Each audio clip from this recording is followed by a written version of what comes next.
Hi, good morning, and welcome to the Space Between, a new episode for a new week. I'm Michele Laine, your host, and today I'm excited to talk to you about mind stretching.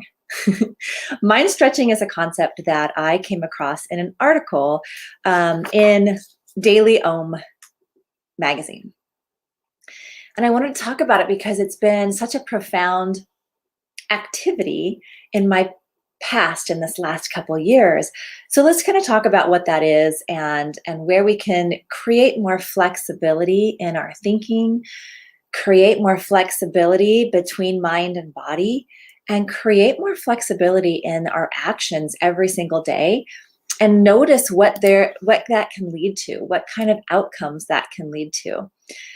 I was just in my group, the Empowered Mastery membership, doing a weekly activation, and we were talking all about those places where we can get stuck in our loops of thinking.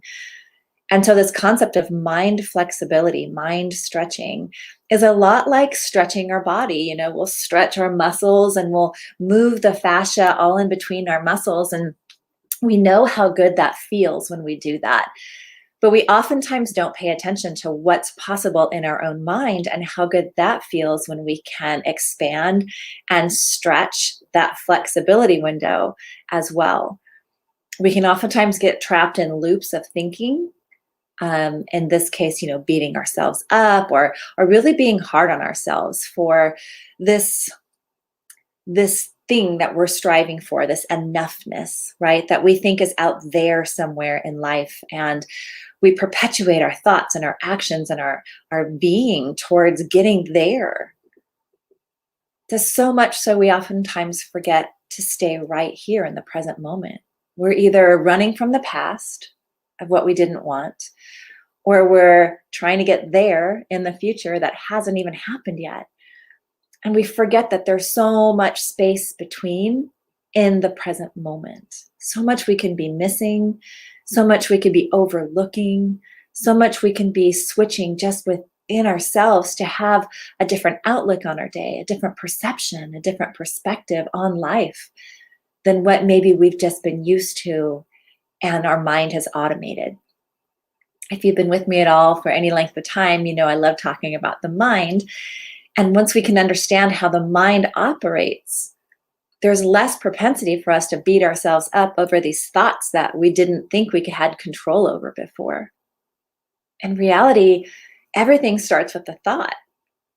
We then create a feeling or a meaning around what that thought is, and we're either going to like or not like that meaning. And if we don't like it, then there's going to be an emotion to follow. Actually, either way, there's going to be an emotion to follow. And the outcome of that emotion is going to be how we continue the meaning making around it. So, for example, if we don't feel we're thin enough or pretty enough or smart enough or brave enough to show up online or to start a business or lean into a passion project, there'll be all the reasons circulating in our thoughts why that's not a good idea, why that hasn't proven in the past to work out, all the things that will come to protect us from what we feel we fear. Because the mind's main job is to keep us safe and protect us from what we say we don't want. So let's break that down just a little bit more. Even if we're thinking, I don't want that. I don't want to argue with my husband. I don't want to I don't want to live in a certain place. I don't want, like the list goes on. I'm sure you all can agree there's things we have a list of constantly that we don't want to have happen. We don't want to experience. We don't want to do. And so we have to ask ourselves, what's perpetuating these thoughts? Because the law of the universe will say, what we're putting out by way of thought form, by way of action, by way of thinking and being is what we're receiving back. And it's so interesting. My mentor, Joy Kingsborough, had taught us once, just go through your social media feed for a minute and see what's coming back as a mirror for you. And what you're accepting and taking on and what energies are in there and what is it full of. And it's so silly sometimes because we forget we can just go find new resources in that feed, go find more inspiring things. We can block those that aren't as inspiring, or those situations or conversations that aren't bringing us, peace. They're keeping us in that fight or flight. Like, well, why are we doing that?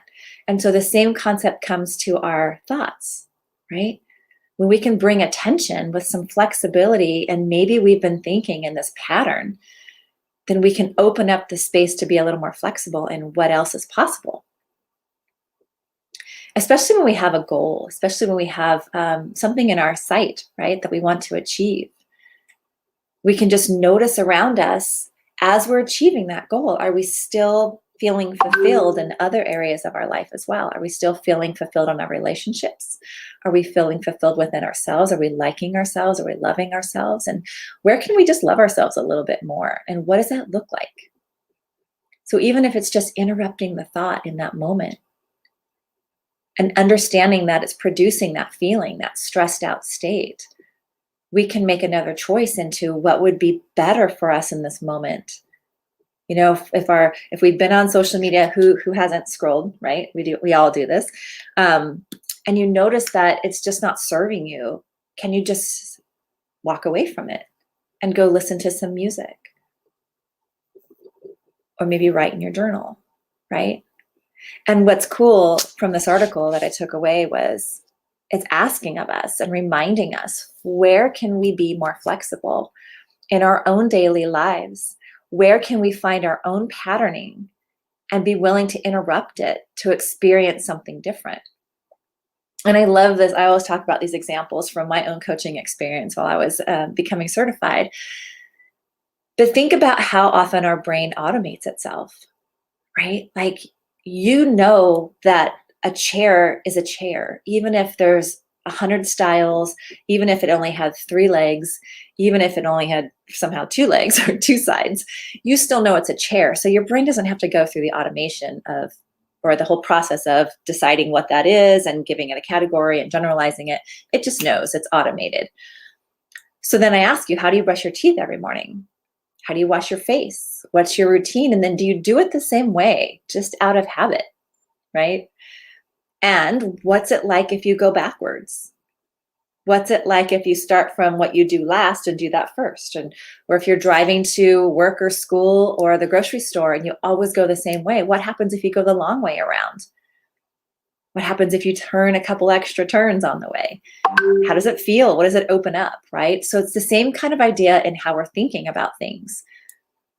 There's always another perspective. There's always another extended or expanded awareness that can come into our being. There's always another way to look at something. There's a perception of being able to open to other people's experiences of how they do things. And all of those beautiful spaces between allow us mind stretching. It allows us to stretch our capacity to receive more, stretch our capacity to expand our awareness more, and stretch our capacity for growth. So let me know how this resonates with you today. Let me know what you decide to do that's different. Always come back and post in the comments. I love to hear how this goes. It's fascinating to catch ourselves in these automations and then understand we have the freedom to change our mind or to shift it. Or if it's working for us, great. But if you want to get out of a rut, or if you feel like you want to do something different, like, do it. Turn on the music in the morning.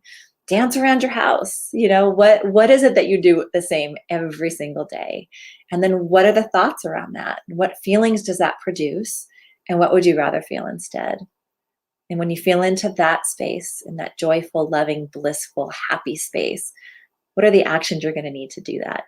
It usually only takes one. And that's the pretty cool thing about learning that expanded process. So good luck with your mind stretching. I'd love to know how it goes. And stay tuned. Next week, I'll be back for another episode of The Space Between. And now you can catch us on Anchor. And they're broadcasting all through 6 different platforms, including Apple Podcasts. So we're very excited about that. I hope you have a fantastic start to a beautiful week. And I'll talk to you next time.